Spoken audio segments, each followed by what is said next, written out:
You're watching Ball State PBS, a community-supported service of Ball State University, where we serve our neighbors near and far. Union City offers residents a small-town lifestyle with proximity to major city amenities. Union City, home to more than 3,400 residents, offers a seasoned workforce and a climate of economic development and business support. At Citizen State Bank, our mission for 150 years is to help our clients, co-workers, and communities succeed. Clients appreciate our friendly approach and the latest banking technology to help them buy a home, grow their business, and pay for life's essentials. Frank Miller Lumber is a wholesale lumber supplier specializing in the manufacture of quarter-sawn hardwood lumber. For over a century, Frank Miller Lumber has been a family-run business operating at its 20-acre founding location in rural Union City, Indiana. Now Entering is made possible with support from Frank Miller Lumber, Ward Construction, Citizen State Bank, City of Union City, with additional support from Abarote y Taqueria Los Tacos, All Brothers Lawn Squad, Bowser's Barn Restaurant and Catering, Carts and Parts, Community Foundation of Randolph County, Dennis Pratt State Farm, English and Prentke Attorneys at Law, Calp Pharmacy, Ohio Valley Gas, Paul Faddis Tartar Realty, Randolph County United, Structured Solutions. Hello, I am Mayor Chad Spence, and you are now entering Union City.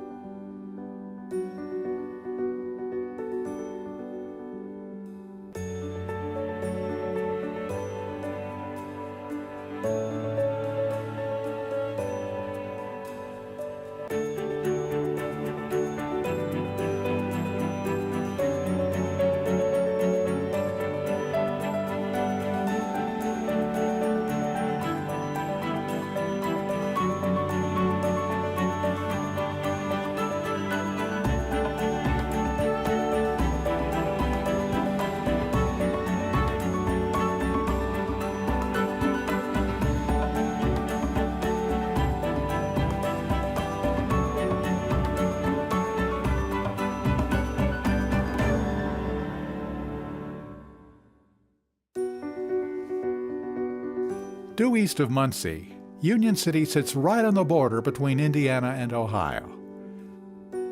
Technically, Union City is actually two communities, one on each side of the state line. Union City, Ohio was platted first in 1838, followed 11 years later by Union City, Indiana. Multiple railroads intersected here at the state line. And for much of the 19th and 20th centuries, the railways brought industry and entertainment to Union City.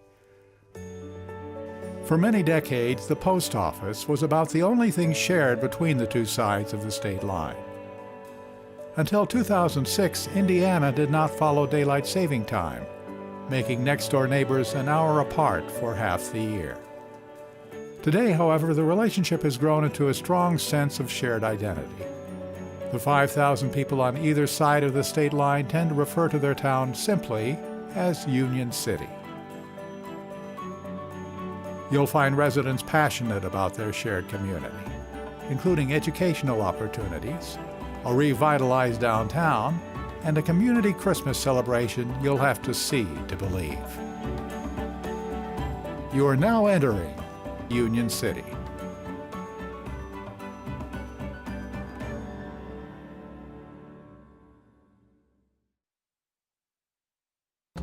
I've received a lot of compliments from folks in the community and outside the community too, in terms of the changes they're seeing. They're excited because they're seeing hope. They're seeing change. They're seeing productivity. They're seeing new.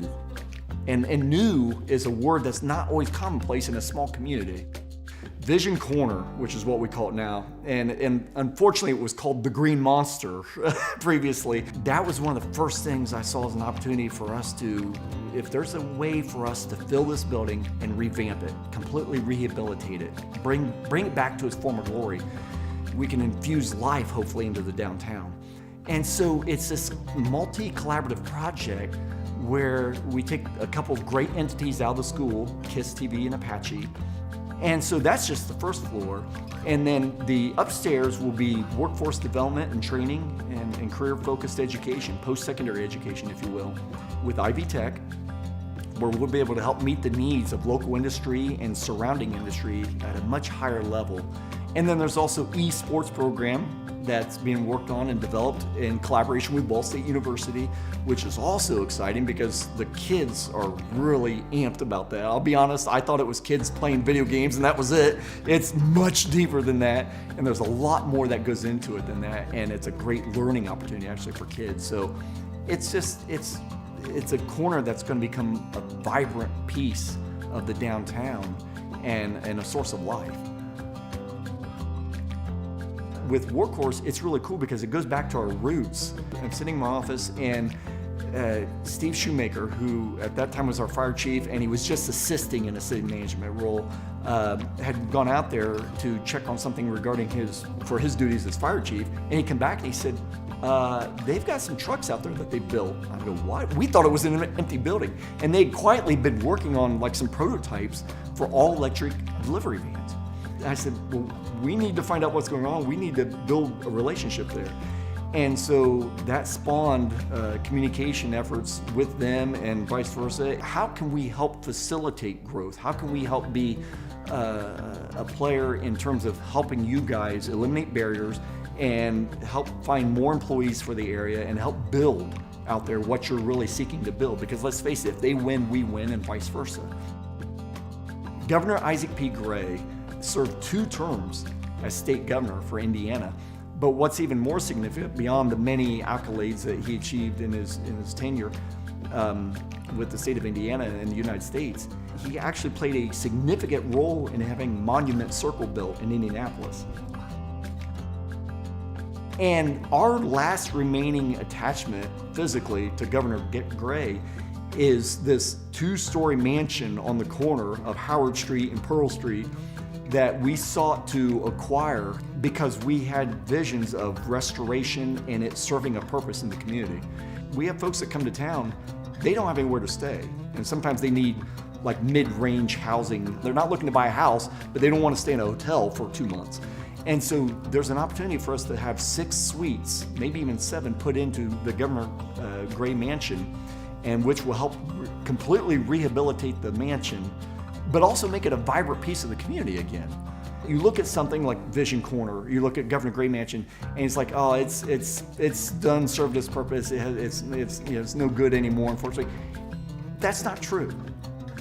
And I'd like to think that we as people think like that too, that there's always something in us, there's always value in us, and I hope that takes root in every person in this community, because that's what will make this community successful. I've been here since I was a little kid, since I was born. My wife, she was on the Indiana side, I was on the high side. We met, we went to the same church as kids and didn't realize it, and then now we're married and best friends. It's just home. I love the people, I love the memories, and I love the possibilities that still exist. And I'm thankful for Union City.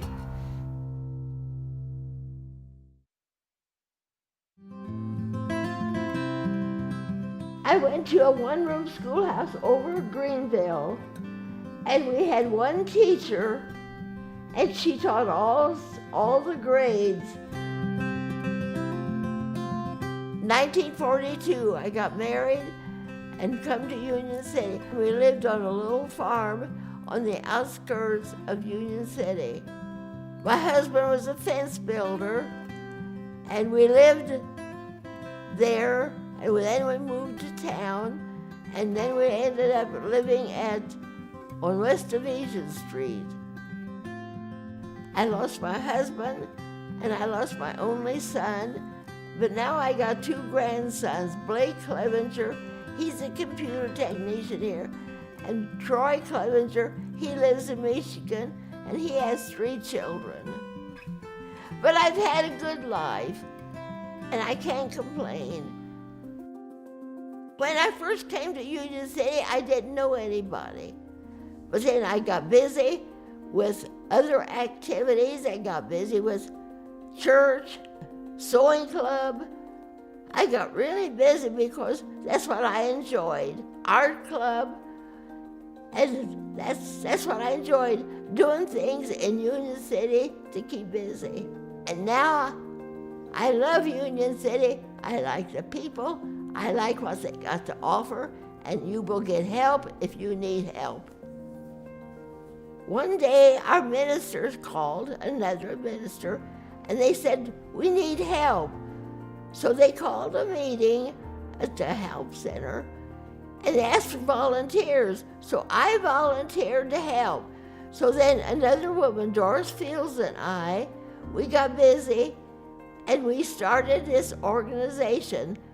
Roberta Hart said, we need somebody to open the doors. So I said, okay, I'll open the doors. Doris said she'd take care of the financial ends of it. One day, some truck come in with a bunch of food, and we didn't know what to do with it. This man said, I know what I'll do with it. I will build you some shelves. So he built shelves, so that started the food pantry. And I was there for 13 years. At first they said, oh, it won't amount to anything, but they were all proven wrong. So now it's a blessing to Union City to have this here. We've done a little bit of everything to make Union City a good place to live and to be prosperous.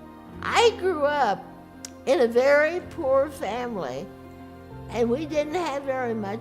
We had each other as I grew up. We loved each other. We shared everything we had. So that was the way I grew up, and I still like to do that. I still like to help people all I can.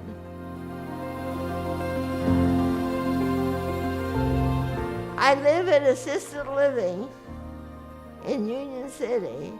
It's a welcome place. They will treat you well. We have good churches. We have good schools. We have places that you can come and live and be friends with other people. They will welcome you into the community and help you if you need help.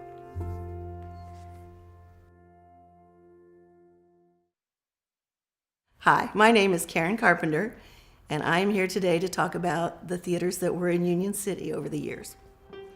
In the 1800s, there was an opera house on the corner of Oak Street and Howard Street, and it's the Backstay today, and now it's been changed into loft apartments. They had all kinds of big stars from the day, like W.C. Fields, and they had Jenny Lind, the Swedish Nightingale, and they had John Sullivan, who was a bare-fisted boxer. So they had a variety of entertainers. James Whitcomb Riley performed on the stage. He wasn't the Hoosier poet then, but he did tell stories, and people enjoyed his performances. And he lived in Union City for a while and painted signs, so he had a history here also. Pythian sisters built another opera house on Pearl Street, and after they built it, shortly thereafter, it burned. And then Charlie Caldwell rebuilt it, and he named it the Union Grand Theater. It was used for many things in the community.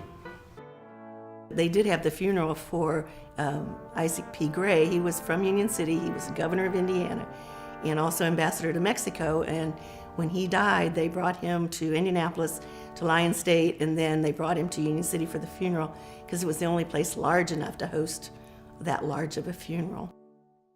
The Miami Theater came later. It was built in the early 1900s. It was a hardware store to start, and then someone bought it and it became a Nickelodeon. So it played the silent movies, and they had a piano player, and you could get in for a nickel.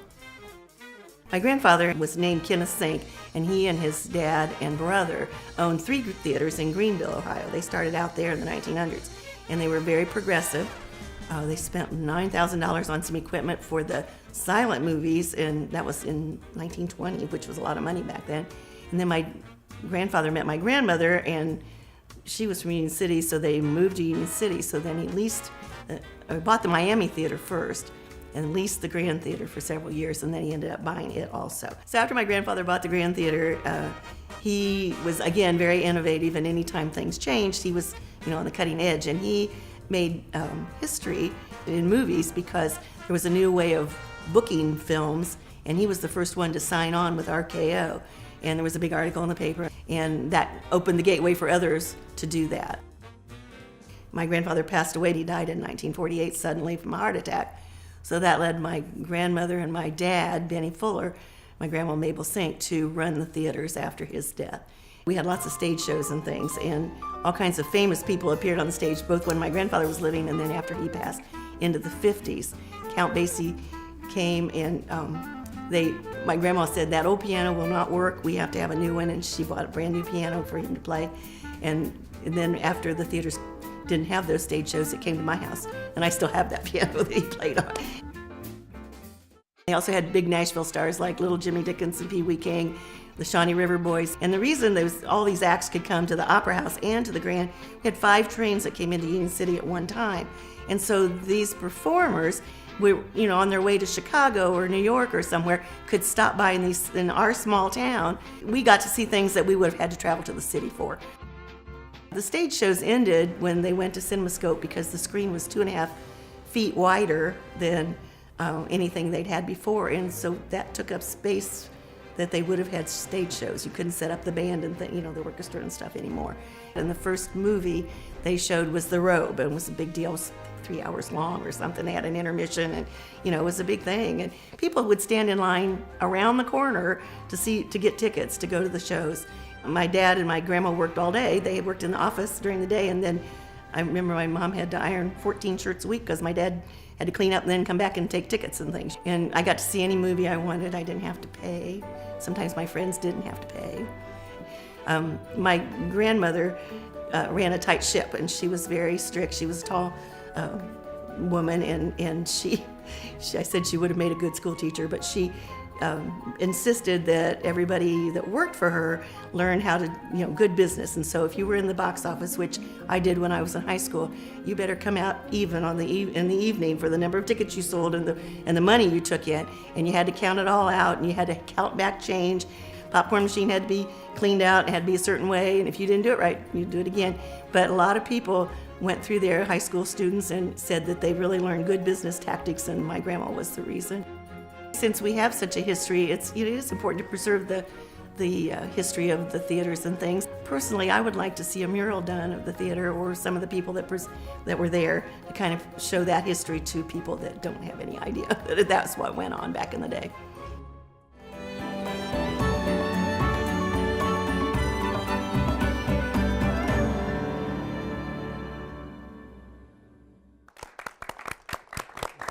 Good evening, and thanks for joining us for the latest episode of Ball State PBS's Now Entering series as we visit Union City. We've already seen some great stories. Hi, I'm Angie Rapp, Director of Audience Development at Ball State PBS, along with my co-host for this evening, Brandon Smith. He's joined us one more time. Happy to be here. A great Ball State PBS volunteer and sustaining member. That's right. Both of us are sustaining members. We'll talk to you a little bit more about that later. We're so happy you could join us this evening. The Now Entering series is a unique documentary project. Your friends and neighbors became the filmmakers to tell the story of your town, capturing what makes Union City special. We met some great people and heard some wonderful stories while taping the storyteller interviews you are seeing tonight. We know that you're loving this program already, and there's so much more to come. If you know folks who are from Union City and have moved away, let them know that they can go to ballstatepbs.org and watch the live stream right now. You can also watch us on the Ball State PBS Facebook page. Don't forget you can leave us a message using the hashtag #NEUnionCity. The phones are already ringing. They're answering them back there behind us. So thank you guys. Keep the phones coming. Ball State PBS loves going out into the communities and connecting with you by providing the best in local programming, arts, history, science, and news, as well as providing fun and educational community engagement opportunities. Why not take this opportunity to become a member tonight and support Now Entering Union City and all of the exceptional programming that you can't find anywhere else? Call 1-800-252-9472 or go online at ballstatepbs.org. When you call during tonight's program with your sustaining gift of just $5 monthly, we'll send you the Now Entering Union City DVD. Or become a sustaining member with a $9 monthly gift and we'll send you 2 DVDs. We have lots of bonus material on the DVD, including a look behind the scenes of our production day at the Union City Preservation Society, footage not aired in tonight's broadcast, photos, interviews, and more. All you have to do is call and talk to one of our volunteers at 1-800-252-9472 or go online to ballstatepbs.org. We'd love to thank you on the air tonight. If you're not a member of Ball State PBS yet, now is the time to pick up the phone and give us a call at 800-252-9472 or go to ballstatepbs.org and show your commitment to excellent public television that only Ball State PBS can bring you. Now we want to take a moment just to thank our sponsors from tonight's program. Our premium sponsors are Frank Miller Lumber and Ward Construction. Our presenting sponsors are Citizens State Bank and the City of Union City. Now let's get back to Now Entering Union City.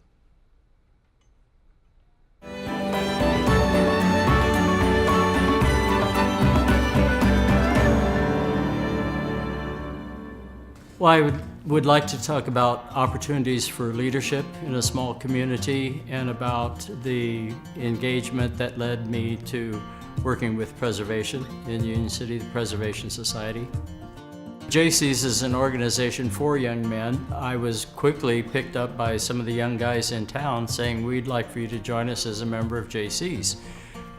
And that led me to a greater understanding of the sense of community because all of JC's activities were geared to the city, whether it was developing the football fields as we were starting a program or putting the signs, street signs in all over town, doing promotional activities, fireworks, 4th of July, and the idea that you give back to the community that has given so much to you. In downtown Union City, the Kirschbaum building that the city had originally decided was going to be the city building. Then they gave up that idea because they felt it was going to cost too much and they were going to tear it down for 6 parking spaces. Well, it's a cornerstone building in the downtown landscape, and because we had started work through Ball State, working on the depot, it was a natural transition then to say, no, we're not going to let that happen to this building. And Preservation Society was formed, and I became one of the charter members of Preservation. And that led to the focus on downtown districts and saving old buildings. And we have proceeded to work on downtown ever since. I worked at the school system here for 34 years. And one of the things that Rick and I, the guy that worked with me on many of our projects, we wanted students to see that there is an important element of this community. It's giving you your opportunity for an education. It's your home. It's part of you. So you have to make yourself part of it.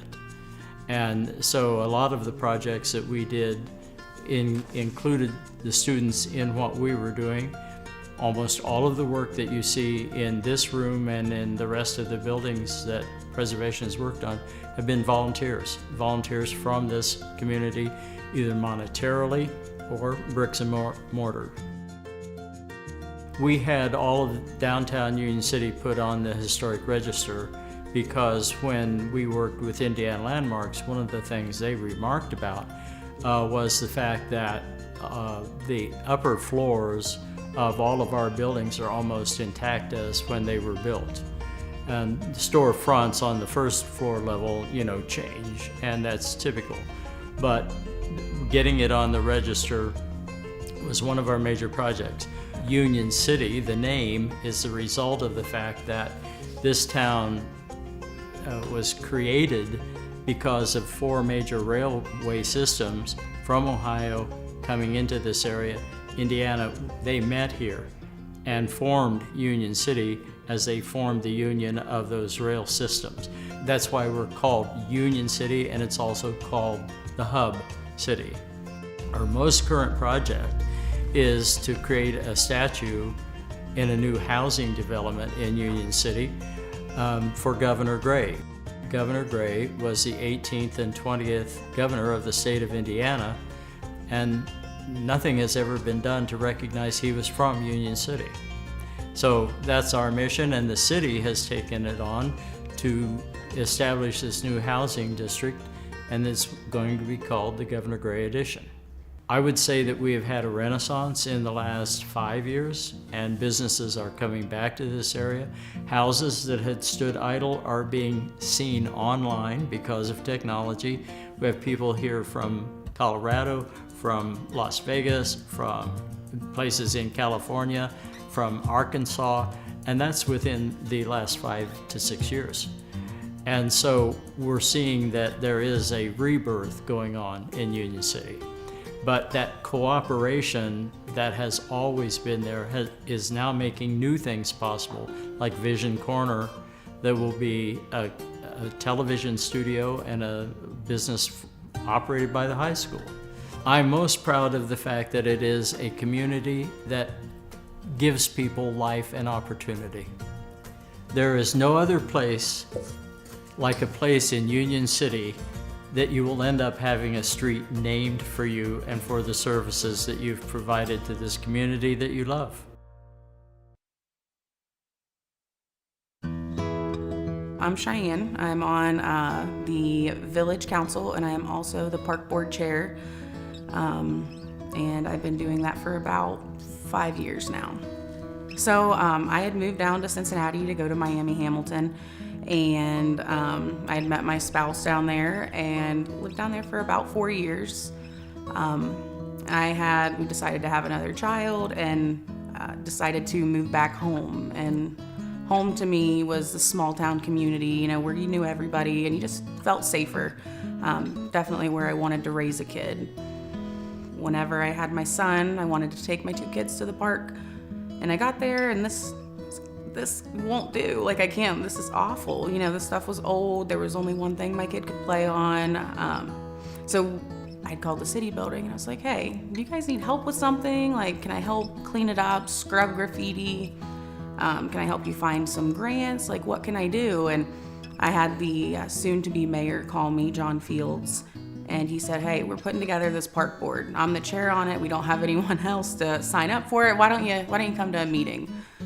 So I did, and after a couple meetings, there was a vacant council seat. He said, you've really got the heart for this. Like, why don't you try to run for council or try to get in there? And I said, no, absolutely not.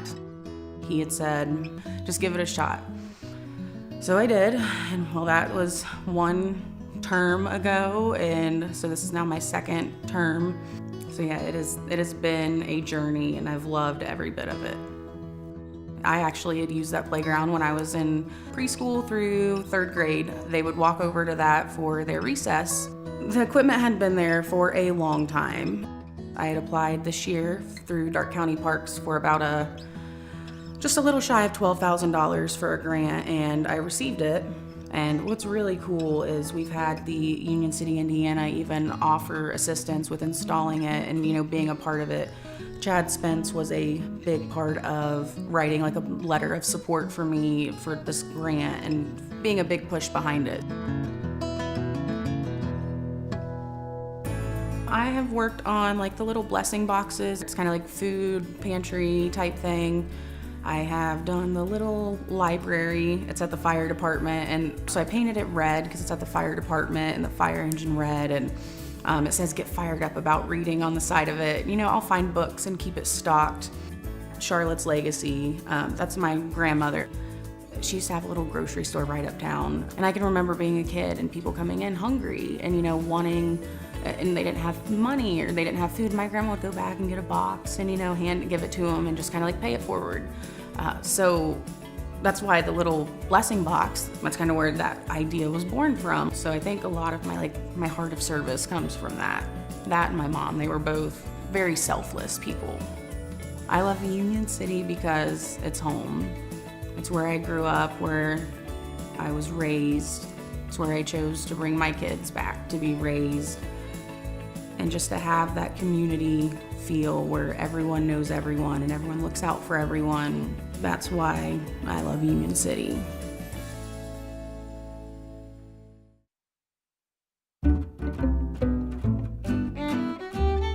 I'm Dennis Pratt, and we're going to be talking about the Randolph Players here in Union City, Indiana, and Ohio, the little Twin Cities, as I like to call it. It was Randolph County theater, basically, from my understanding, back in the 50s. It was for a group of people in Randolph County that wanted to get a theater going. And so they shortened it up to the Randy Players. It fell apart, came back again in the 60s, late 60s maybe, and then had another time period where they stopped, and then in the early and mid 70s picked up again. So was approached by some people that said, we're going to do a melodrama, would you want to be a villain? I said, what do you do? Well, you are a mean, dastardly guy, and you try to take everything from the heroine, and we're going to start a melodrama, and we want you to do it if you would. So I did. And after the first few years, oh man, I would get so nervous before the play and thinking, why am I even doing this? And as it went on after years and years now, I did it for 30 years and just get on stage, have fun, and we just had a great time with people. So we have a core of a group of people. On our committee, there's probably 7 of us, and we try to make decisions on what plays we're going to do, and then get the people to help put it on. We all do it together. So it takes a lot of time, a lot of effort, but it's a fun time, and I think the community really appreciates it. People talk about it, they can't wait for the next one, and that just kind of motivates you to do it. And we've had some great people that's been involved with it. I love Union City because it's a great place.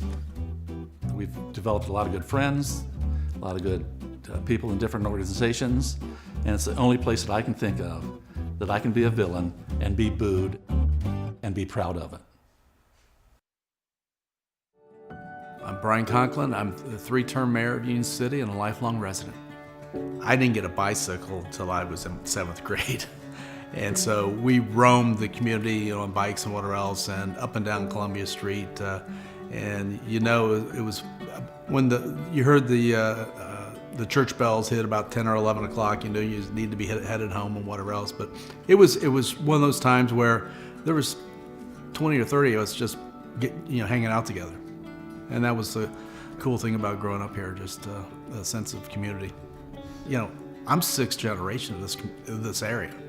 I got excited about finding out my wife when I met up with her one night, and found out she was from New Jersey. She was born and raised there.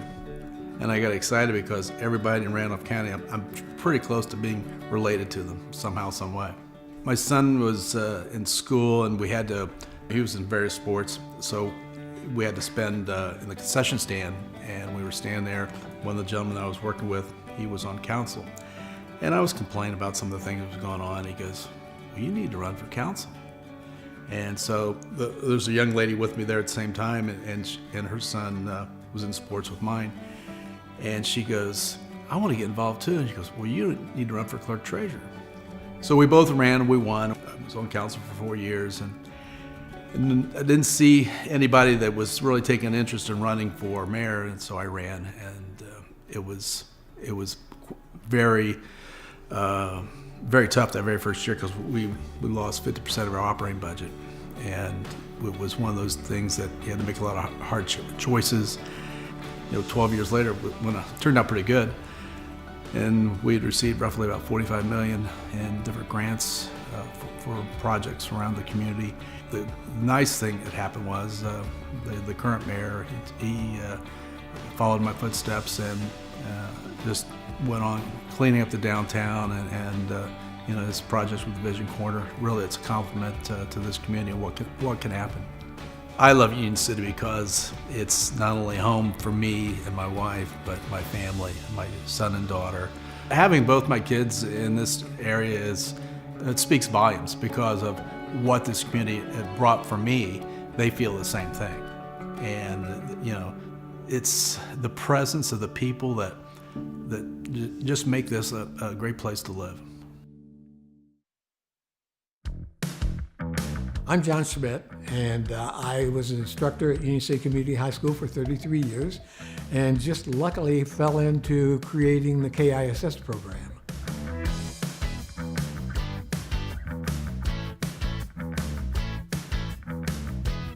We had an independent study seminar class that I had for the juniors and seniors, top third of the class, and we ended up going to WIUC, the local, at that time, the local radio station, and saying, hey, could we do some things on radio? And they did a weekly program.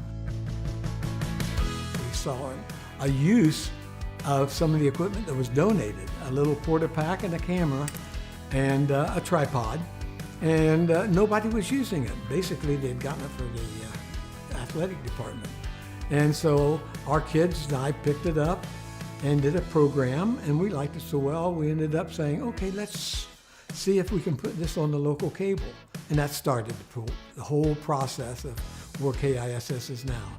We were the first student-produced live cable station in the country. Basically, I asked the local manager of the cable company if we could do it. Oh no, that's impossible. So we went down and looked, and they had an 8-pin, we had an 8-pin, so we just hooked up the recorder, and that we played anything that was on that little half-hour tape, if you remember, and that was basically what we ended up doing. Barb Jeffries for KISS-TV, and with me is the artist-in-residence, Mr. Dan Fruits. And then it wasn't too long until we thought we need some equipment. We'll just collect money in jars. And the body company came through, and Bill Alsberger came through and said, take the jars out, I'll go ahead and we'll support the program with new equipment. And that's how we got started with the switchers and with everything else. At city council meetings, parades, all the athletics. But also, we did Kiss Cooks. We did the sports trivia. We had the sports authority, of course. You know, you always have high school kids who are sports authorities. And all these, and we were broadcasting 4 nights a week. With this from 7 o'clock until probably 9 o'clock. On Wednesday nights, you couldn't have kids in, so I ended up doing a cable chatter talk show with local people coming in each week. So it was everything from the mayors to, we had senators and everything else in, so it worked out really well. And we had a nice radio setup, which I still have, once we got the new studio. And we did radio from 7 o'clock in the morning until 7 o'clock at night. The kids were doing radio, and they did their own productions. It's amazing to see how many kids did go through and what they've done from there. We didn't want weathermen, we didn't want news people, we wanted people to have the experience of organizing, of talking to adults, of being creative, all of this that would help them in later life. And we've seen that. We've got success stories all the way through. And again, we're talking about mechanics who know how to talk to people, who know how to explain what they need to do to the cars, up to bank presidents and doctors and lawyers and whatever. But now with the streaming, and I mean, they're on YouTube, they're on Facebook, they're on everything else, and that material is available that anybody, any place can see it. I love Union City just because it's home. And I mean, you could do anything and be anything you wanted. And I think that's still possible in a small town like this.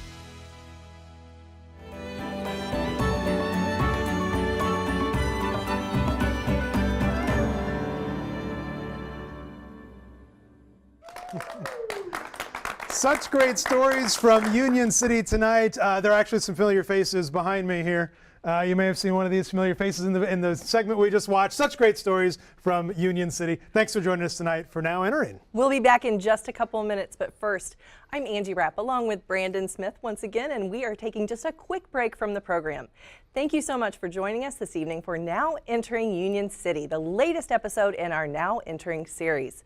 We want to remind everyone that in addition to watching us on TV tonight, we are streaming live at ballstatepbs.org and on Facebook. Be sure to leave us a comment and use the hashtag #NEUnionCity. Thank you so much to all of our supporters tonight for all of their great support for making this whole program happen. We want to take a moment and thank all of the great community sponsors that have been a part of this program tonight. That includes Paul Faddis Tarter Realty, Community Foundation of Randolph County, Randolph County United, Structured Solutions, Dennis Pratt State Farm, Carts and Parts, English Prinky Attorneys at Law, Kaup Pharmacy, Ohio Valley Gas, Bowser's Barn Restaurant and Catering, and Lou's Tacos, as well as All Brothers Lawn Squad. Let's give all of our sponsors a hand. Thank you so much. Thank you so much. And we do have a couple of comments from Facebook already. Matt Dubois is watching. Hey, Matt, thank you. And John Moore is watching. John. And thank you so much to Sue Miller, who called in with a gift this evening already. Thank you, Sue. Yours can be the next name that we think right here on Now Entering Union City. There's been a lot of activity happening behind me on the phones from viewers just like you who are calling in their support for the programming you can only find here on Ball State PBS. The Now Entering series gives local communities an opportunity to tell their own stories the way they would like to tell them. Our crew spent a couple of days in Union City working with the storytellers to help create the Now Entering Union City episode you are watching tonight. And our editors helped craft each individual story using their interviews, photos, and videos. Each person had so much pride when they were telling their story, and Ball State PBS takes pride in being able to bring you quality local programs just like Now Entering. When you call during tonight's program with your sustaining gift of just $5 monthly, we'll send you the Now Entering Union City DVD. Or become a sustaining member with a $9 monthly gift and we'll send you 2 DVDs. We have lots of bonus material on the DVD, including a look behind the scenes of our production day at the Union City Preservation Society, footage not aired in tonight's broadcast, photos, interviews, and more. All you have to do is call and talk to one of our volunteers at 1-800-252-9472 or go online to ballstatepbs.org. On Ball State PBS, you find programs that cover a vast world of information, culture, and learning, like this one, where we're all learning about our neighbors in Union City. It's something Ball State PBS brings to you every day, an appreciation for the community and the world around you, allowing you to see things in a different light.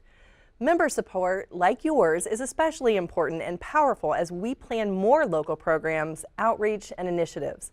By calling right now and making your financial contribution, you ensure that we'll continue to bring you this kind of quality local programming. Join us now online at ballstatepbs.org or call 1-800-252-9472.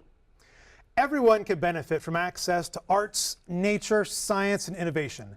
That's why Ball State PBS invests in programs like Nova, Nature, and Masterpiece. It's why we produce local shows like Now Entering. That's why Ball State PBS partners with many community organizations on projects that focus on education, arts, health, and economic development.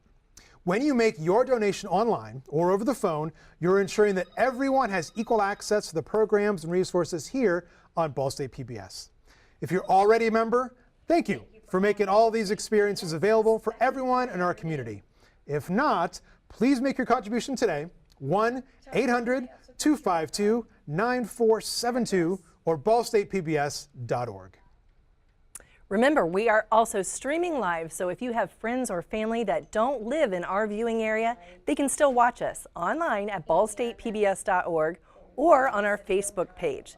And make sure to comment about your memories or stories of Union City, or just say hi to us at hashtag #NEUnionCity. And now, let's get back to the show.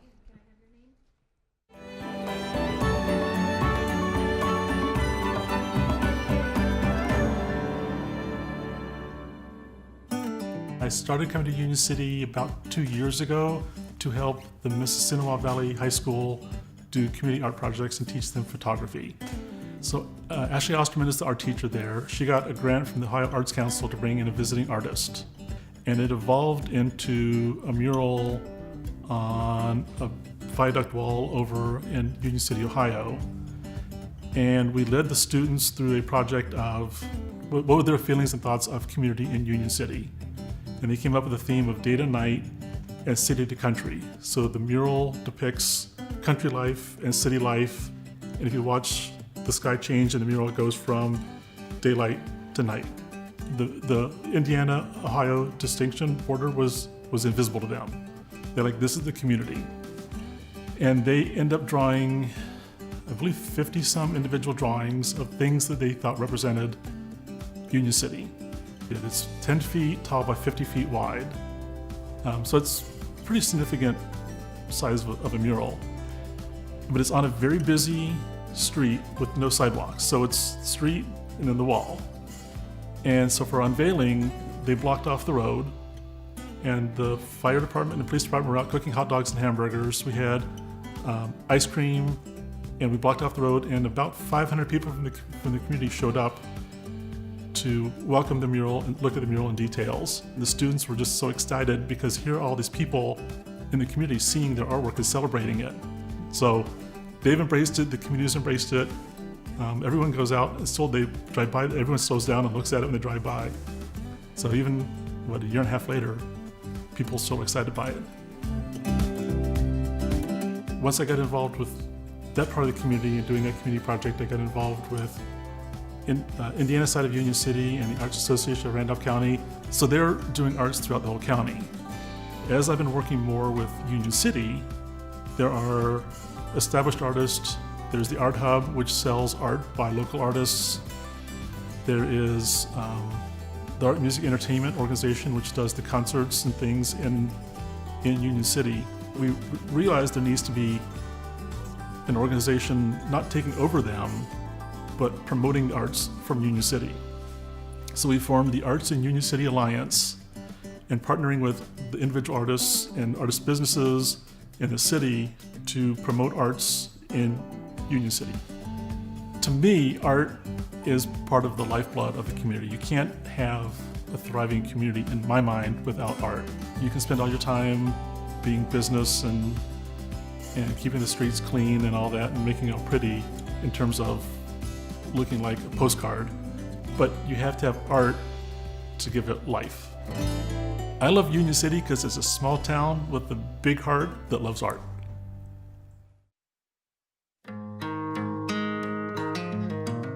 I'm going to be talking about John Lambert, a mechanical engineer, a genius, who ended up in Union City. John was always looking at ways to improve the farm machinery. And we're talking about a kid who's between 10 and 16 years old at this time period. And he noticed his dad was harvesting corn with an early corn picker, and he had a lot of trouble with the corn picker.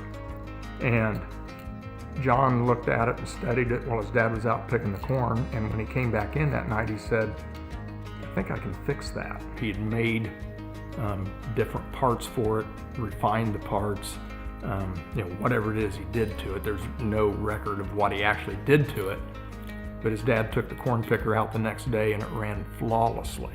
And he invented a corn planter after that at 16. That was his first patent. He got a patent for a corn planter that planted 3 seeds at a time. And it worked flawlessly. And that was the first of over 600 patents that he got in his lifetime. His dad then basically funded him to start a business. And he moved from Mechanicsburg to Union City, Ohio to start this business, and he made primarily farm machinery. Why would you move to Union City? And there's one word: railroads. He was smart enough to say there's 7 railroads that meet at Union City, and they are national railroads. And I can move raw materials in, and I can move my merchandise out. The Smithsonian Institute recognizes John W. Lambert as the maker of the first gasoline engine automobile in the United States. He would come out of his factory in the automobile that he had at that time, which was really probably more of a go-kart.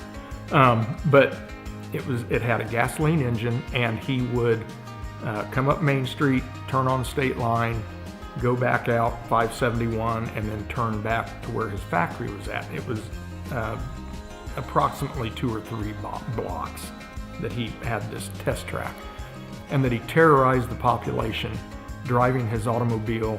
And you got to remember, this was a 1-cylinder gasoline engine, which at that time probably would have been way less than 20 horsepower, and it could not have been very fast. What terrorized him, I think, was you're talking about a rural town kind of in the middle of nowhere in Indiana, Ohio, and they'd never seen or heard anything like this. I met his grandson at one of our skits that we did with the Preservation Society. He drove a Lambert over, and I don't remember now, I think it was like a 1913, 1914 Lambert. And by then, it had taken on the look of a Ford Model T. And we drove around town for probably an hour in the thing, and he said, "You want to drive it?" And I said, "Well, yes, I do." And so I got to drive it for a little while, and it was a great time. He said, "You sound just like the old man, and you have the same personality as the old man." He said, "It's scary how much you nailed it." And so I was very happy that I did that. And this guy was just beside himself. The number of changes that he saw during his lifetime was amazing. I mean, he went from pure horse and buggy to watching the Wright brothers fly in 1903. And he lived long enough to be at the beginning of the Korean War, where they had jet fighters. The steam engine went away, the gasoline engine took over, the diesel engine was invented. The amount of technology that he saw change, and a lot of it was due to him.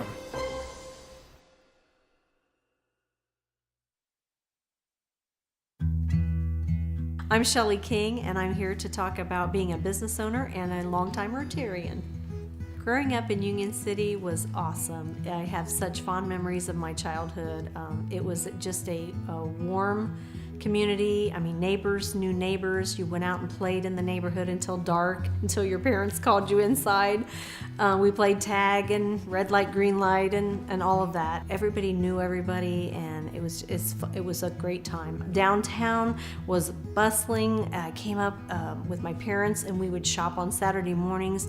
The stores would be full of people. The sidewalks were full of pedestrians, and the parking, there was no place to park. Every spot was taken with cars, and you could virtually buy anything you wanted in downtown Union City. My business was actually in existence for 7 years before I bought it, and I was in the store, the corner cupboard, shopping one day, and the owner knew that I was losing my job, so she approached me about working there part-time until I figured out exactly what it was I wanted to do next. And I loved her store. I shopped it there often, and so I said, well, yes, I would love to do that. So I started working part-time, and I had actually only been there a few months when she approached me one day when I was eating lunch and asked if my husband and I would be interested in buying the store. And it caught me off guard. I wasn't expecting that at all, but I thought, well, I'll go home, and I kind of expected my husband to just kind of laugh and say, well, we can't do that. But he said, you know what, you would be good at that. And a few months later, the store was ours. I have been managing it for the last 30 years, and it has just been, it's been wonderful. I've met so many people, not only from Union City, but from all over, and they're not only good customers, but a lot of them are friends too. Once I purchased my business, I was approached by several former Union City Rotarians, and they all asked me to join. And I was hesitant at first because I really didn't know much about Rotary, and it seemed like it was all, you know, very important people involved and a lot of businessmen, even though there were a few women in it. And so I was a little intimidated at first about joining, but I finally decided to give it a try. And oh my gosh, I couldn't be more wrong. It was such a fun group and a laid-back group, and one of the things Rotary is known best for is eradicating polio. And polio is this close to being completely gone from the earth. And locally here, we give out scholarships and we help a lot of organizations. Union City is a great place because not only do we have a city administration who is willing to be there to help you, but the people here are great. Right now especially is a great time because in my 30 years that I have owned my business, I have never seen a time such as this where there have been so many new businesses open, so many businesses renovated, and it's just exciting.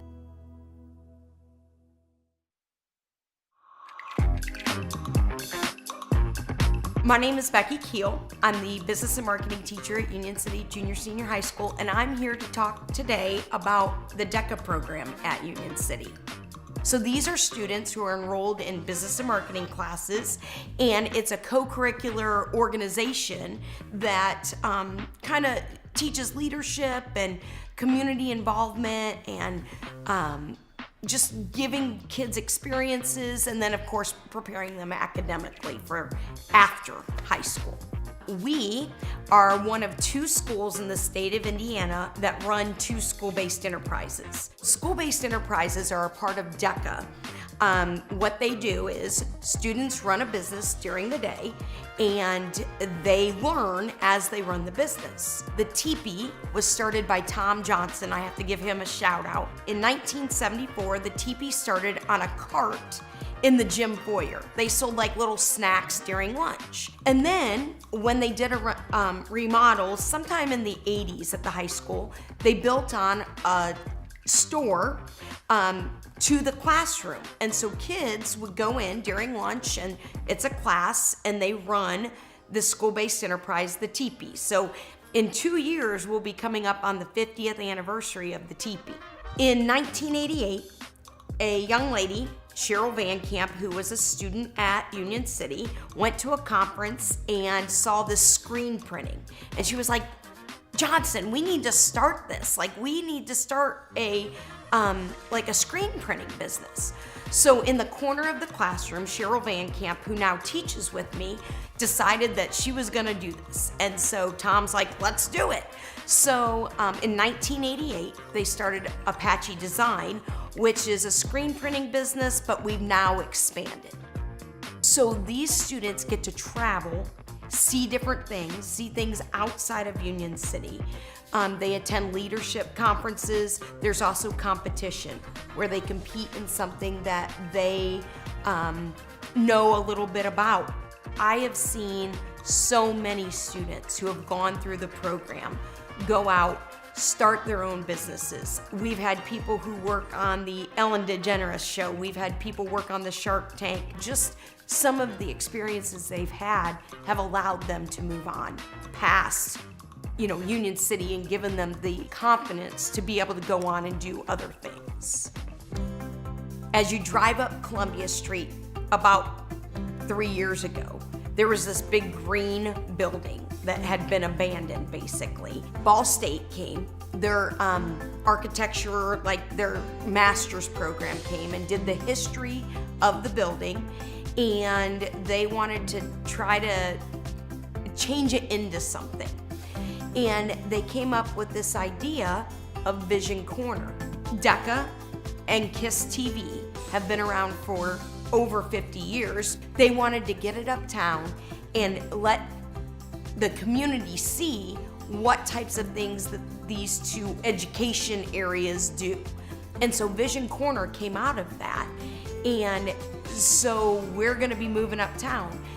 KISS TV is gonna have a TV studio up there. Apache Design, one of the student-based enterprises or school-based enterprises, is going to have a retail shop, and it's going to have windows so people can see what the kids do on a daily basis, which I think is exciting. I think that we're going to have that vision, like when we say vision corner, that people are going to be able to see us. And the other thing with that is it's just going to give the kids a more real world experience. I mean, they're getting it already, but they're going to be thrown in downtown. I'm not going to be there all day. So they're going to have to problem solve. They're going to have to get creative. They're going to have to, deal with things that come up on a daily basis. But I think they're excited for that opportunity.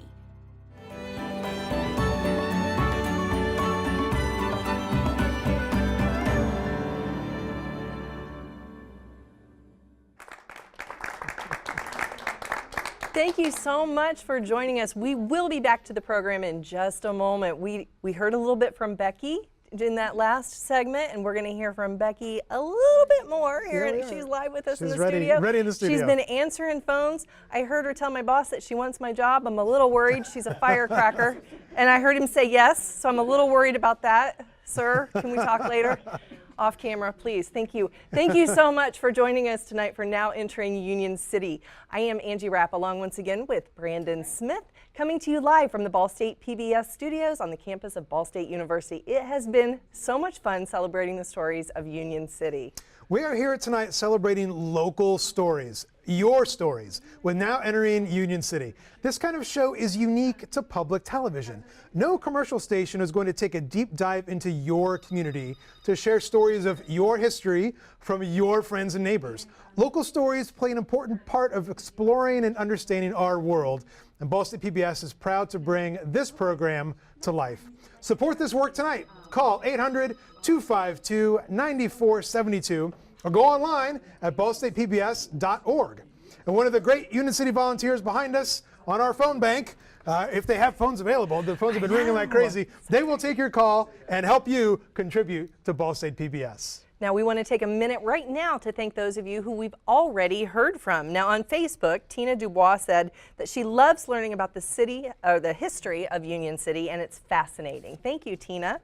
And Cheyenne, Councilwoman Cheyenne back here, who is manning the phones, very busy, can't really talk right now, but she got a shout out on Facebook as well.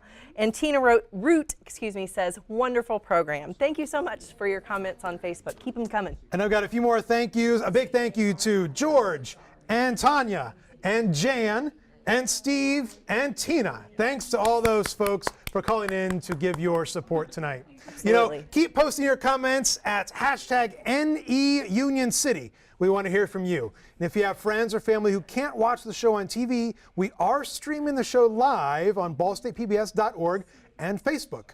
We are here tonight sharing the stories of Union City, stories that can only be told by your local PBS station, Ball State PBS. Help support the station that brings you such powerful local storytelling by making a contribution right now. We make it easy for you. You choose the amount, you choose if you'd like a thank you gift, and you choose how you'd like to pay. Don't put off making that call. Now is the time to show your love for your hometown of Union City and your local PBS station. Your financial support really does make a difference. 800-252-9472 or ballstatepbs.org. The Now Entering series gives us the opportunity to visit and learn more about what makes each of our hometowns unique. East Central Indiana is a region rich in history and vibrant communities. Ball State PBS is proud to serve our audience by providing local programs like Now Entering, along with your PBS favorites. Viewer support makes all of this programming possible. Some of the storytellers from Union City have joined us on the phone bank tonight and are waiting to hear from you. So don't delay. Keep those phones ringing and let us know that you value Ball State PBS. Call 800-252-9472 right now or go online to ballstatepbs.org. When you call during tonight's program with your sustaining gift of just $5 monthly, we'll send you the Now Entering Union City DVD. Or become a sustaining member with a $9 monthly gift and we'll send you 2 DVDs. We have lots of bonus material on the DVD, including a look behind the scenes of our production day at the Union City Preservation Society, footage not aired in tonight's broadcast, photos, interviews, and more. All you have to do is call and talk to one of our volunteers at 1-800-252-9472 or go online to ballstatepbs.org. And with your contribution, you can take advantage of a special member benefit called Passport. Passport brings you thousands of hours of great PBS and local programs whenever you want on the PBS app, your streaming player, phone, or tablet. It's just another one of the great benefits of supporting Ball State PBS. We've talked to a couple of the storytellers tonight, and I think we're ready to have one more interview over with Phil to tell us more about the experience working on Now Entering. Phil? Thank you, Brandon. We appreciate it. And I'm joined here this evening by Becky Keel. If you're a student of hers, you probably know her as Keel, right? You could call us right now, 800-252-9472. If you are a student of Ms. Keel's, you should make that call right now and become a member here of Ball State PBS. So Becky, let's talk a little bit about, you've been at the school system there for a long time now. We won't tell anybody how long, right? But you've been there a long time. Yes. What is it about working with the students and working at the school that you really enjoy? You know, when I came there 29 years ago, I'll tell it, I don't care. You know, I knew it was a special place, like the staff and the students and the community. Like if you needed something, people were there. You know, if something happened and somebody in the community needed something, like everybody rallied behind them. There was this sense of family at the school, and there still is. Like, you know, there's a lot of people that work at the school who were former students who are back, and it just makes it a great place. Like when I walk down the halls, there's familiar faces. There's former students and, you know, parents of students, and so it's a great place to be. And you said earlier you've lived in the area for a long time too, and so as a person that's a resident, what is it about living in the area of Union City that you really enjoy? You know, it's funny you asked that, because when I first moved to town, I went in to get a carpet cleaner, and I'll never forget this. The pharmacist that you had to walk back to the pharmacy, he said, "Hey, you're the new volleyball coach." And I was like, I'm not wearing a sign. How do people know this? Yeah. But people know each other. Mm-hmm. And, you know, when you walk into some place, they use your name, you know, and so it's like one big family. You go to a restaurant, they want to, you know, sometimes they even know what you order before you get there. So I think that's what makes it special. And you can walk down the street and people are saying hi and how you doing and what's going on at the school. So I think that's definitely what makes it special. Yeah, and there are a lot of things that are good about big cities, right? But the thing is, if you live in a big city, there's probably not that many people who know your name or know what you do, right? You're running into folks who you know, they don't really know you, whereas in town there, people know who you are, right? Right, yeah. Right. And, you know, and a lot of people have grown up in Union City, stayed in Union City, or they moved away and then came home to live or to retire or to raise their children. So I think that says a lot about the community. Well, Becky, we appreciate you coming in. We appreciate you being part of the show. I know that everybody in Union City watching right now, if you had Ms. Keel and you're not a member of Ball State PBS, you should call 800-252-9472.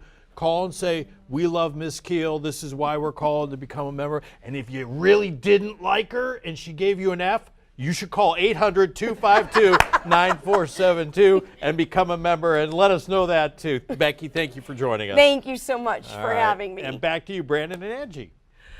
Thank you so much, Becky and Dr. Phil. How long have you been watching Ball State PBS? Maybe you started out like me as a kid, watching Sesame Street, Mr. Rogers, or Wild Kratts. Or maybe you discovered the great dramas on Masterpiece or the in-depth news on PBS NewsHour. Maybe you learned how to cook with Julia Child, or maybe you learned something new about your world on Nature or Nova. Hopefully tonight you've learned a little more about your neighbors in Union City. Whether you've been watching all your life or you just started, you know the programs on PBS are worth watching. Call now at 1-800-252-9472 or go online to ballstatepbs.org. Supporting Ball State PBS is a community investment that produces rich cultural and educational rewards.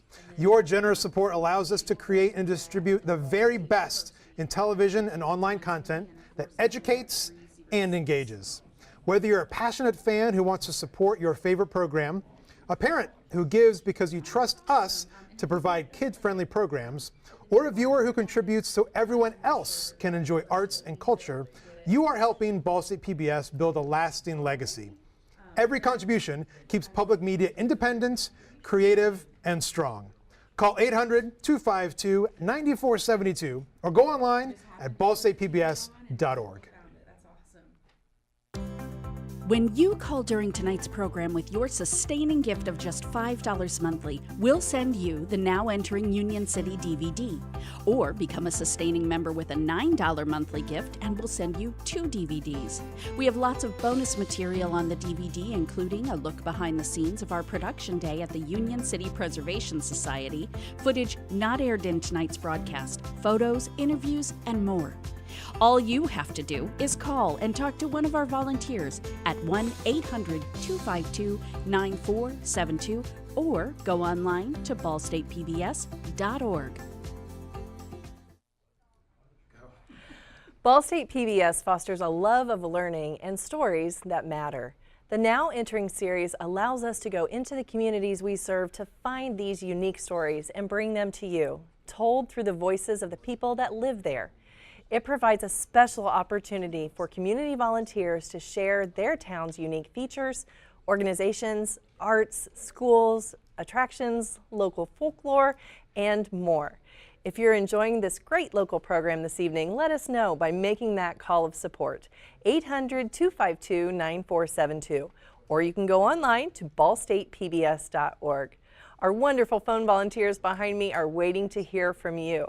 But first, let's head back over to Dr. Phil and meet another one of our great storytellers. Thank you, Angie. Becky is suiting up, so if you want to just give her your microphone, she'll be out there in a minute. So we're joined now by Ted Leahy, and Ted is very involved in Union City in historic preservation. And so Ted, let's talk a little bit about, sort of how you came to be a person who lives in Union City. You've been there a while. Tell me a little bit about it. Well, when you say a little while, I have lived in Union City for 77 years of my 80. So yes, I've been there a while. That's a drop in the bucket. So what is it about Union City that you really have grown to love over all the years? Well, having gone to school there, that was where I attended high school. I felt that my education that I received in Union City prepared me for any kind of education that I wanted to pursue. In fact, I was originally going to be going to Purdue as an engineer and shifted because I made a visit to Ball State, loved Ball State, and ended up here in the education program. But I was first going to be a math teacher, ended up choosing a curriculum that I had never really thought I'd pursue, English and communications. Mm-hmm. And did that for quite a while as well, right? Oh, yes. As a teacher. Well, in fact, I've told some of the people that worked with this program, I was in the first television radio production course here at Ball State University. And that was by Roy Tomlinson that Ball State hired from NBC to set up this program. Mm-hmm. Wow. Yeah. Wow, living history here, ladies and gentlemen. Ted Leahy. So give us a call right now. Become a member of Ball State PBS, 800-252-9472.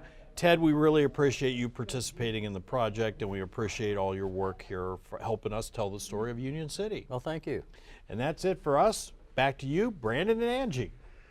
Thanks, guys. It's great to hear more of those stories. We want to take a moment to thank some of you that have called in. Lots of calls tonight. Yes. Keep those calls coming. The numbers on the screen. Carrie Ronborn says, it's so much fun to see my childhood teachers. I appreciate all their contributions in the classroom and the community. Thanks for calling, Carrie. And Rosalind Hughes says, what a great job, Councilwoman Cheyenne Tedrow. What wonderful stories. Tom in Union City says, very interesting, and And another one, Cheyenne's very popular. She's very popular. I should probably put her on the screen here. This is Cheyenne. Carrie says she wants to thank Cheyenne for being a go-getter. So thank you, Cheyenne. She's on the phone. Keep calling in. She'll talk to you. And from Facebook, Pam Black is watching. Hi, Pam. Thank you so much for watching. And Marcy Kindred says, love seeing my dad's photography on here. What an amazing and informative program. Thank you for everybody for calling in.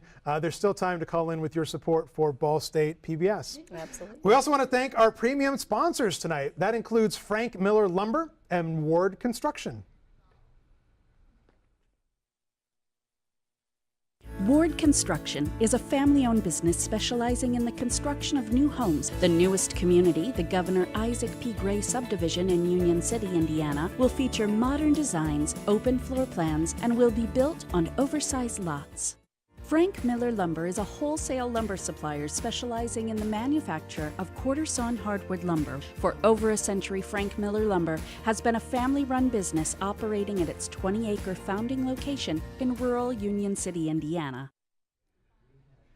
Thanks to the support of sponsors like Frank Miller Lumber and Ward Construction. And Ball State PBS viewers just like you, we can continue to bring a world of educational experiences and trusted stories to our audience. Make that call right now if you haven't already, 1-800-252-9472, or go online at ballstatepbs.org. And now, back to the program and more great stories.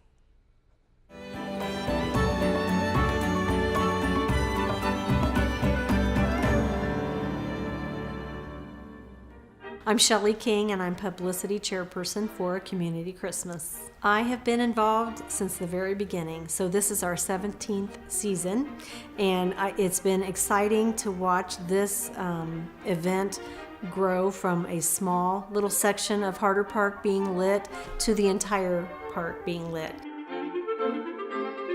Larry Amspaugh is the brainstorm behind it, and when he first came up with the idea, I could see it. When he talked about what he wanted to do, I'm like, I'm in. When you get ready to do this, I want to be part of that, and I have been a part of it ever since. I can remember like it was yesterday. I literally remember where I was standing between the dining room and the kitchen. I'm leaning on the ledge, just answering my cell phone, and it's Larry Amspaugh. He goes, Chad, we're going to light the park. And I have no conceivable idea what that really means or looks like. But he went on to talk about how the park is such an asset to Union City. I mean, it is an unusually large park for a community this size. It's a 70-acre park for a small community, which is ginormous, but it's beautiful with the rolling hills, the majestic trees, the creek that runs through it, and it's really a beautiful park. But he goes, it's underutilized, and we need to light it up at Christmas time and bring people in. And then we took to the streets. Literally, we went door to door asking folks for donations for either money or lights. And one thing that stuck with me so much is I went to this little house on the south end of town. This elderly gentleman shimmies up to the door and answers it, and I told him what we were doing, and he said, "One moment." And he kind of shimmies back to the back of the house. And he disappears, and he comes back, and he's got a string of lights in his hand. And he goes, "Here you go." And this gentleman, by the looks of entering the house and what was inside, he didn't really have anything. He gave him what he had, and it touched me. In fact, it gave me chills at the time when I walked out of the house, because it's like this guy gave from what seemed to be nothing, and it meant so much. And it's like, okay, now I get it. I get what this is really about. This is more than just stringing lights on trees. And so that first year, we had lights in what amounted to be like just a handful of trees in the very middle of the park. So it was like spitting in the ocean. I mean, but it was something special. And we did have people show up to see the lights, but each year we kept trying harder and harder. We kept getting more and more interest. And now we're to the point where we have War Course that will donate a day of volunteers. The school will have a faculty day where those faculty will come out and they'll help. We'll have volunteers throughout the community, different ones that will show up and help. And it's so special. I do not do any decorating. I leave that to Larry and Chad and all the guys. But I'm responsible for all of the publicity that we do. And I also in charge of scheduling volunteers to work at the gates every night that we're open, which is from the day after Thanksgiving all the way through New Year's Eve. It's cool how it's set up because it's really community Christmas through and through. Because we have different organizations, 501c3s, little league kids teams, you name it, that will work the donation booth at the end. And it's all free, but people can give out of their own, free will. And then I also am in charge of the lighted parade. It's a kickoff to the season. So we have it on the night after Thanksgiving, and the parade starts on the Ohio side and then goes all the way out to the park. And as soon as the parade gets to the park, then lights come on for the first time for the season. We have over 10,000 vehicles that come through every season. We have folks that come in from Indianapolis and Cincinnati and Dayton and Columbus to just see these lights at this park. And it's this park that's lit up from head to toe. We have planes that fly overhead and they'll take people on flights, to see the light. It's just amazing and so cool because it's an example of what happens when people come together. The people is what made it happen. The people are what helped donate their time and their efforts and their minds to help bring this together and make this a winter wonderland that kids are just in awe of, and it turns a 92-year-old into a 2-year-old for a moment. It's just awesome.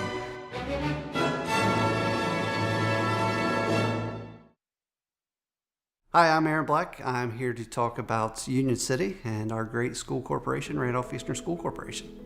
Of course, when you look at your life in the rearview mirror, you can see influential decisions or people in your life, and for me, influential people always comes back to the teachers that I had. Growing up, I just had amazing people that poured into my life.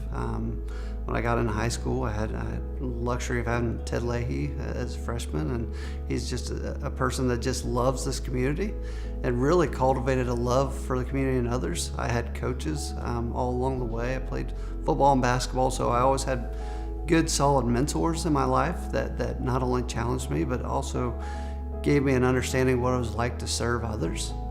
Had the luxury of being a part of our KISS TV program as a student. I loved broadcasting ball games. Our DECA program at that time was very strong as it is today, but again, just gave me the opportunity to experience life around other adults. I think programming-wise, that's probably the two areas that make me comfortable to sit in a situation like this.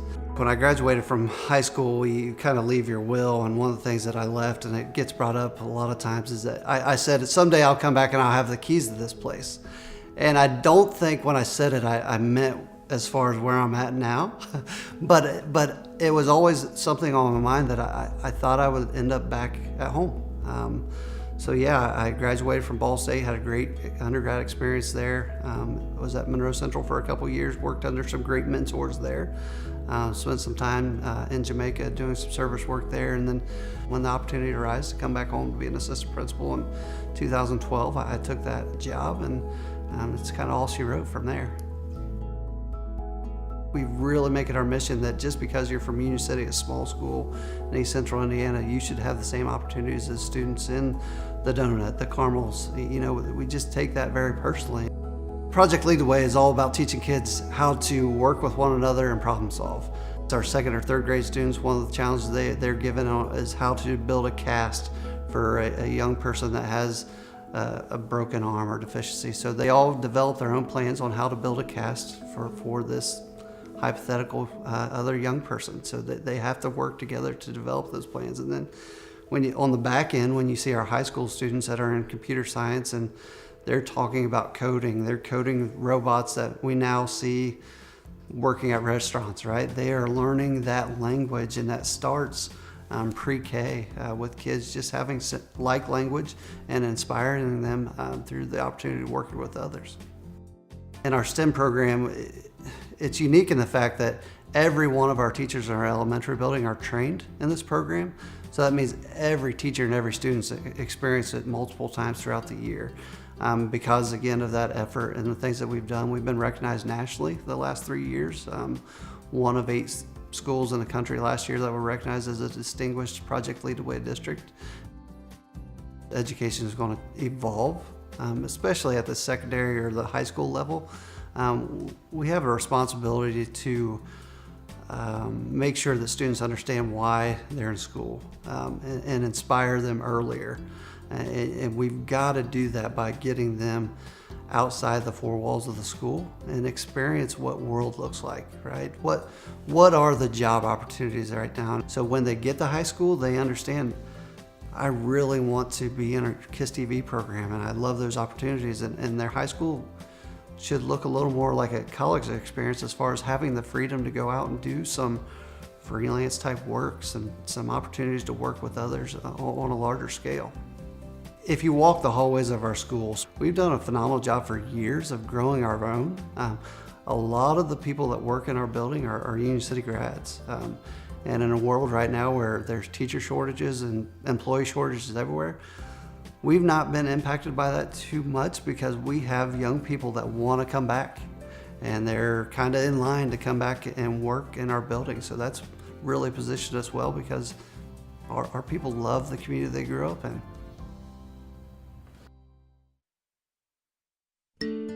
Hi, I'm Eric Hyatt. I'd like to talk about the emergency services collaboration and how it should positively affect Union City.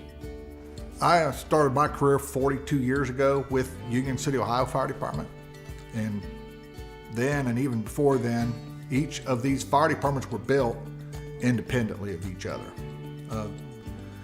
We didn't have any cooperation, so any cooperation there was built on mistrust and doubt. So they were built independently, and we've had two strong, fully functioning departments separated by 6 blocks with no cooperation. It was harmful to our citizens. We would call mutual aid companies from 10 miles or 12 miles away to supplement our workforce instead of calling our neighbor that's 6 blocks away, and that wasn't the right thing to do. Ironically, the federal government's the only agency that got it right. They put one post office in here and serviced both states. And we finally figured it out that if they can do it, we should be able to do it. We're automatic mutual aid, so when I get a call for a fire, they're automatically dispatched with us and vice versa. And that was one of the first steps. Somebody's having an emergency, they call 911, and they don't care who shows up. They've never cared. I'm hurt and I just want somebody to show up and help me. And that's what they're getting now. So if you're on the Ohio side and you call 911, you'll probably get them, but if they're currently busy, you're gonna get me. And nobody cares. We're currently maintaining 3 buildings in Union City, Indiana, 3 buildings in Union City, Ohio, housing all of these different agencies. And when you can combine them and do it in one, it's cost savings. We're all gonna maintain our individual identities. Our plan is to move into a common building, and that's all of us. We're hoping to develop a community center that's for government, and we all share the same building. We're hoping to build it on the state line. There's a lot of work that needs to be done, but historically, the state line has been a huge challenge for this community, and now we look at it as a huge opportunity, and we're going to exploit that. So we're just thinking different now, and I think we're going to overcome it. And you're already seeing the results. The Union City is remaking itself, and it's a beautiful place to live. I was born and raised in Union City, Ohio, and I only moved to Union City, Indiana about 5-6 years ago now.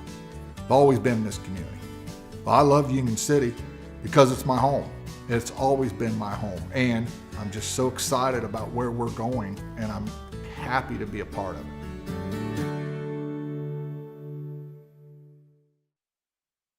Hi, my name is Delia Basinger, and I'm going to be talking about how our business has grown over the years. My mom worked 3 jobs, and my dad had just lost his job, and we were living in San Jose, California. And then one of my uncles from Union City actually called my mom and was like, hey, listen, like, I have a grocery store that I can't maintain anymore. Like, I need somebody to, like, come in and take it over. We packed up our U-Haul and packed up our van at the time and made the drive across country, and we got here in Union City. And one of the things my mom would tell you, like, is that when she came into Union City, one of the things that she felt was like a blanket that came off of her. It was God telling her that, you know, it was here. This was where her life was gonna be. And that's how it started. Our grocery store is like international like ingredients. If you want to make an authentic like Mexican dish or things like that, we have those ingredients. And the community like in general has grown with like diversity. So like we have people from Guatemala or Honduras or Nicaragua, Costa Rica, Peru. You know, we have all those different cultures in our community. So that kind of helps too, because they bring us like, hey, can you get me this type of like ingredient, and we can find it and we bring it to them, you know, and bring it close to home to them. My mom would make a couple lunches here and there for people, and because they really liked her cooking, and she really enjoys cooking. That's her passion. That's what she does and loves. And so it kind of started growing. And so then we kind of decided, you know what, like let's try the actual restaurant. So she renovated the back part and made it into like a small little restaurant. We all work as a family to make it work. But we also have another restaurant that we are planning to build, and that'll be like a rotisserie chicken place, you know, things like that. I would tell people to bring their business to Union City, because like if they have a vision or if they have something that they want to start up, they'll help you make it happen. My mom went up to the mayor and was like, hey, like I want to open up a rotisserie chickens place. And he looked at her and was like, okay, like let's do it, you know? They want Union City to thrive, and they want people to succeed. They want the community to grow and have diversity. And so over the 20 years that we've been here, at first the community was very reserved. Today they will welcome anybody with open arms. And so the progress has been drastic, you know, it's been a completely 180. The community is just so welcoming.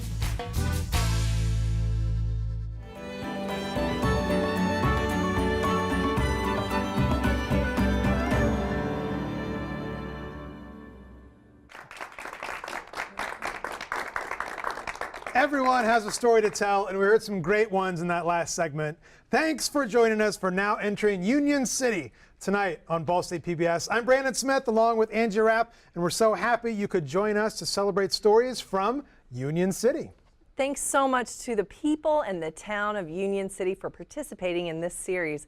We've enjoyed such a variety of stories this evening, and you can enjoy the stories anytime with your own copy of tonight's program. This special thank you gift is our way of celebrating your support of Now Entering Union City.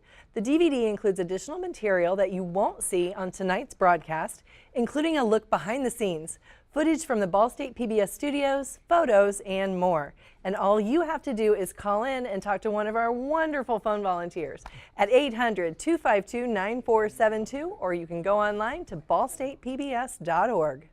We want to take a moment to thank all of our sponsors one more time who helped make this broadcast possible. Thanks to our premium sponsors, Frank Miller Lumber and Ward Construction. And thanks to our presenting sponsors, Citizens State Bank and the City of Union City. And thanks so much to our community sponsors, Paul Faddis Tarter Realty, Community Foundation of Randolph County, Randolph County United, Structured Solutions, Dennis Pratt State Farm, Carts and Parts, English and Prinky Attorneys at Law, Kaup Pharmacy, Ohio Valley Gas, Bowser's Barn Restaurant and Catering, and Lou's Tacos, and last but not least, All Brothers Lawn Squad. Let's give everyone a great big round of support. Thank you all so much for your support. Now let's see who we've heard from tonight already, as well as thank a few people who have called in. We've heard from lots and lots of people tonight. Thank you so much for calling. We love to hear all of your comments. Tyler called and said, our daughter Cabry right here is working the phones. So proud of her. Thank you for being here tonight, Cabry. Wave, Cabry. Thank you for answering the phones. And thanks, Tyler, for calling in for sure. And also we heard from Tim. Tim said he's really enjoying the great stories. Awesome. And Rosalind Hughes says Mrs. Leahy is the best English teacher in the history of Union City school system. Sorry, Mr. Leahy. I think I said Mrs. Oh, where is he? I lost him. We'll find him. Anyway, he's the best English teacher in the history of Union City school system, and he is a legend. That came from Facebook, so it must be true. Thanks so much for your support, Bob and Carla. Thank you. Brittany sent a message saying this program has been amazing. Thank you, Brittany, for your support. Cheryl said she is glad they are saving Old Gray. And Sharon said that she lived at the Gov Gray Mansion for $75 a month. I checked with the mayor. The new rent is not going to be $75 a month, but close. We'll talk about it. We can talk about it.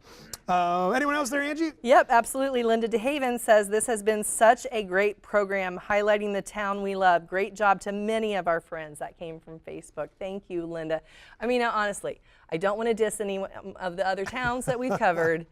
But this one's been really good. Oh my gosh, it's been great. Union We've got City's lots been of great folks calling in. really good. And Y'all have a lot to be proud yeah, of. They've been doing an great awesome too. phone bank. They already Yes. told us they want to volunteer again, We'll have so them we're back signing them up. anytime. Absolutely. Yeah. Thanks to all of you who have called in for sharing, supporting, and being part of viewing experiences that you'll only find on Ball State PBS. The mission of Ball State PBS is powered by our common spirit, the spirit of public service and community enrichment. Ball State PBS is here for all ages and backgrounds, from the tiny tots to grandparents and everyone in between. If it's quality television with impact, you know you'll find it on Ball State PBS. But we need your support to keep programming that is entertaining, educational, and innovative on Ball State PBS. Programs that you can't find anywhere else. Programs like the Now Entering series. Ball State PBS loves to connect with viewers and the great local stories and storytellers through this series. Call now at 800-252-9472 or go online at ballstatepbs.org.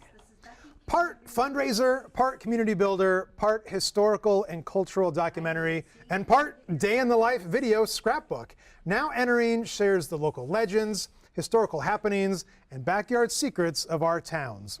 Ball State PBS believes in making the communities we serve better. We do this through our community engagement activities like our Ready to Learn camps, Be My Neighbor Day, and through the local programming. When you call your pledge of support right now, you'll receive your own copy of Now Entering Union City. 800-252-9472. When you call during tonight's program with your sustaining gift of just $5 monthly, we'll send you the Now Entering Union City DVD. Or become a sustaining member with a $9 monthly gift and we'll send you 2 DVDs. We have lots of bonus material on the DVD, including a look behind the scenes of our production day at the Union City Preservation Society, footage not aired in tonight's broadcast, photos, interviews, and more. All you have to do is call and talk to one of our volunteers at 1-800-252-9472 or go online to ballstatepbs.org. And don't forget, with your qualifying donation, you can take advantage of a very special member benefit called Ball State PBS Passport. Passport brings you thousands of hours of great PBS programming whenever you want on the PBS app, your streaming player, phone, or tablet. You can catch up on shows that you may have missed or revisit some of your favorites. And the best part is you can watch whenever you want. It's a one-of-a-kind benefit that comes with supporting Ball State PBS. So don't wait any longer. Call 800-252-9472 or go online at ballstatepbs.org. There are many ways to support Ball State PBS, but the easiest way is to become a sustaining member, like Angie and I. Here's how it works. You set up your bank account or credit card to make an automatic contribution every month in support of Ball State PBS. You choose the amount that works for you, $10 a month, $20 a month, $100 a month. It's easy on your budget because it spreads your support throughout the year. Plus, your membership will always be active, so you'll never have to worry about renewing. And best of all, your generous support will provide a steady stream of funding to Ball State PBS that makes possible wonderful programs like Nature, PBS NewsHour, Masterpiece, and of course, Now Entering. It takes just a couple of minutes to set up your sustaining membership, so give online at ballstatepbs.org or call right now, 800-252-9472. One of the best parts about producing programs like Now Entering is getting to meet our neighbors. And I believe Phil has another one of our storytellers with him, ready to talk about their experience. Phil? Thank you, Angie. Give us a call right now, 1-800-252-9472. This is your last opportunity during this program to pledge your support of Ball State PBS. You know, it's a unique thing we're doing here. It's not every day that you see a station turn its whole facility over to a community to let them tell their story. If that's something that you value, we hope you give us a call, 800-252-9472. And right now I'm joined by His Honor, ladies and gentlemen, it's Mayor Chad Spence, who is the mayor of Union City. Welcome. Thank you so much. So let's talk a little bit about, you know, one of the things we're hearing a lot, right, is this idea of momentum. Yes. People talk about the momentum that Union City has. And that's a tough thing to do, especially in a small town where people have had many years where things haven't been as good. How do you get that going? Like, what is the secret behind getting people to believe in that? It's all by the grace of God. Because really, a community is as strong as the people in it decide to be.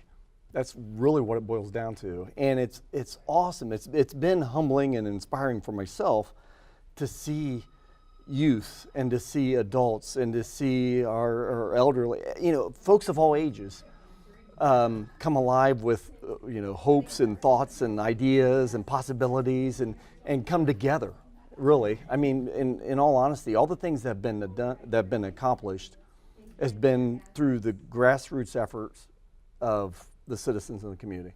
It really has. It's people coming together. And the cool thing is, it's just the beginning. People have just gotten a glimpse of what's possible. And so we're excited of what's yet to come, because I guarantee the best is only yet to come. So when you think about the job of a mayor in a town, that's a complicated job, because you're trying to get all sorts of things to happen, whether it's applying for grants to help you renovate, whether it's worrying about getting the streets cleaned of snow. What for you, as the person that is the mayor, what was the biggest surprise when you took this job on that you thought, oh gosh, I didn't expect this was going to be so difficult? Well, that would be COVID. Yeah, okay, fair. That was 2 months into my job, and I was like, oh my goodness, what did I sign up for? But in all honesty, we were blessed because we were able to work through that, you know, as the nation, the world for that matter, had to work through. We had to pull together, really, and operate in a way we never had before. But it didn't stop us from trying to accomplish what we knew we needed to accomplish. Revitalizing downtown, revitalizing our community, you know, our homes, and creating more housing opportunities for folks to live in Union City, and creating an atmosphere downtown that when people would come downtown, it's like, okay, I sense something here. And we still have a long way to go, make no mistake about it, but we're making strides that people are noticing. And it's so enlightening, it's so invigorating, if you will. You know, because I've lived in Union City all my life.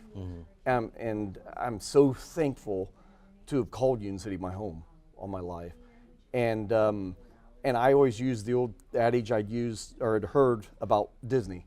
You know, because I'd heard that when they would have their meetings, they would have everybody in a room, and somebody would be saying, okay, you know, today is March 9th, 2023. Today is a day that there's a family that's been planning all their life to come here, all their life. And we've got one opportunity to make it the vacation of a lifetime, to make their dreams come true. I've tried to incorporate that same mentality into what we do in Union City in terms of, we never know when somebody's passing through our community. Right.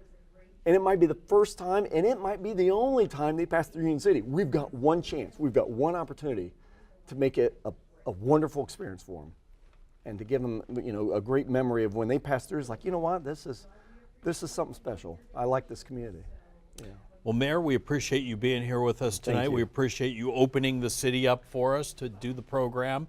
Thank you so much for your help on this, and keep going, right? Keep making it happen. We will do so, and thank you so much. This has been a wonderful privilege. All right, thank you. That's Mayor Chad Spence, and now we're going to go back to Brandon and Angie. This is it, though. This is the time. If you want to become a member, call right now, 800-252-9472.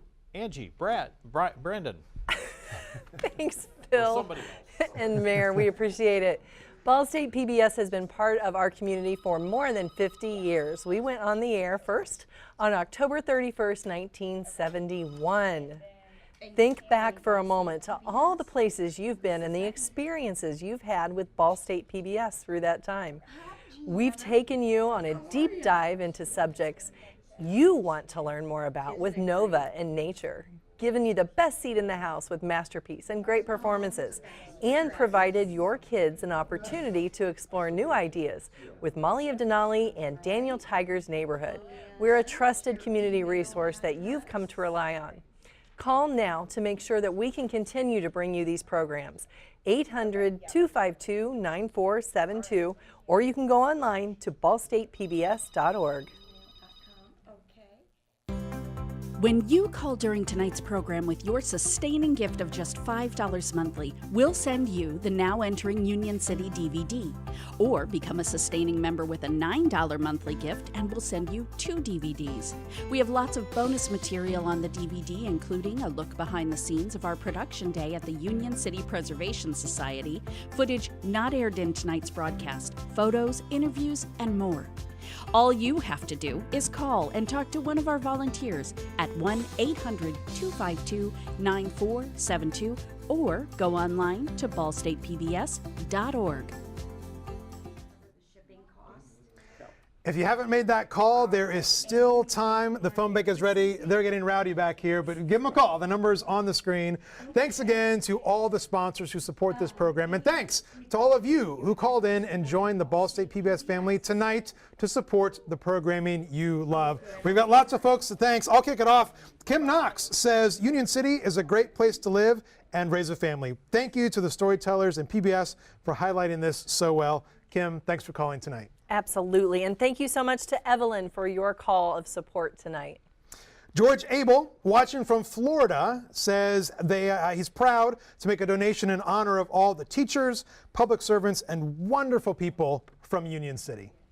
And Nancy has said, this show has been wonderful. Thank you so much, Nancy. We couldn't agree more. And Vicki Vardaman says, Ted Leahy is a legend. That's in all caps on the card, too. Legend. Couldn't agree more. Thank you, Vicki, for calling in tonight. He's almost as popular as Cheyenne. I know. These are some popular folks tonight. I know. Georgia Garrett says this is an amazing program from Facebook. Thank you, Georgia. That's all I've got to keep the calls coming, though. I've got one more. Oh, good, okay, yeah. okay. Tanya Braymeyer says this has been an excellent program to watch on Facebook. So thank you so much. If you haven't called, there's still time, but not much.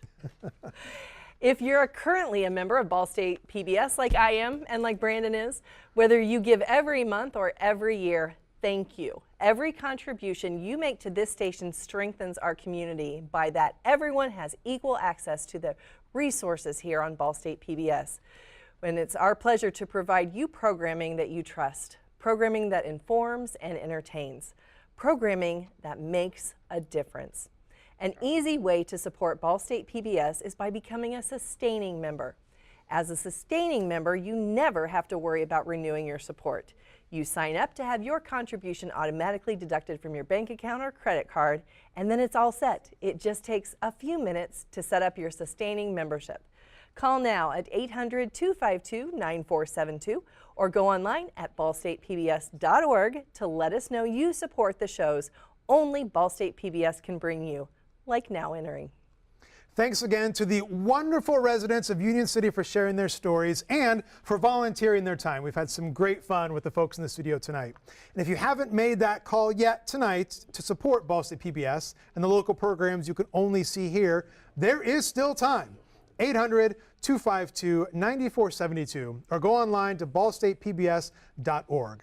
Don't forget the special thank you gift, your own copy of tonight's program with bonus material. Make that call now.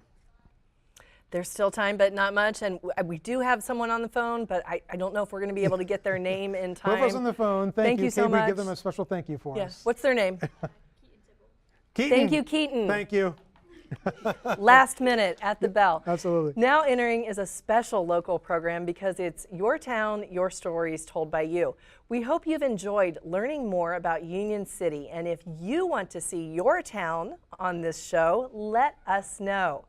And watch for our next Now Entering episode coming up in June, and that is going to be, do you know? And I think it's Anderson. It is. It's Anderson. We're coming to you next, and we can't wait. Excellent.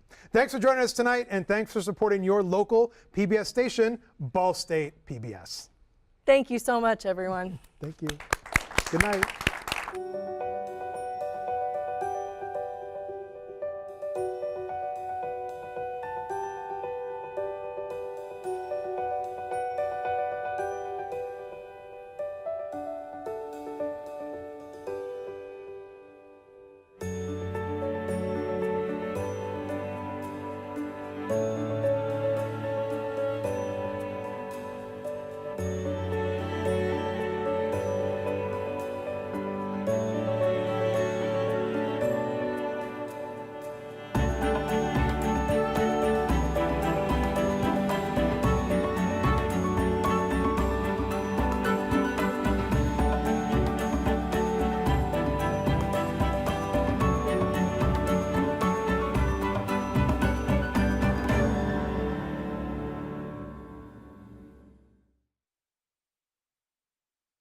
Now Entering is made possible with support from Frank Miller Lumber, Ward Construction, Citizens State Bank, City of Union City, with additional support from Abarote y Taqueria Los Tacos, All Brothers Lawn Squad, Bowser's Barn Restaurant and Catering, Carts and Parts, Community Foundation of Randolph County, Dennis Pratt State Farm, English and Prentke Attorneys at Law, Kelp Pharmacy, Ohio Valley Gas, Paul Faddis Tartar Realty, Randolph County United, Structured Solutions. Ward Construction is a family-owned business specializing in the construction of new homes. The newest community, the Governor Isaac P. Gray subdivision in Union City, Indiana, will feature modern designs, open floor plans, and will be built on oversized lots. At Citizens State Bank, our mission for 150 years is to help our clients, co-workers, and communities succeed. Clients appreciate our friendly approach and the latest banking technology to help them buy a home, grow their business, and pay for life's essentials.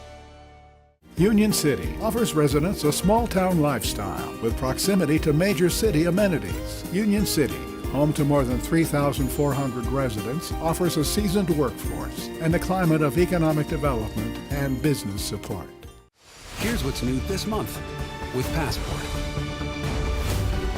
Whichever way I turn, there's a trap. Let's set this palace On fire. She's to be married. She is not married yet. It's never a burden to love or give. The mother is at the heart of everything we do. These and all your favorite shows are available with Passport.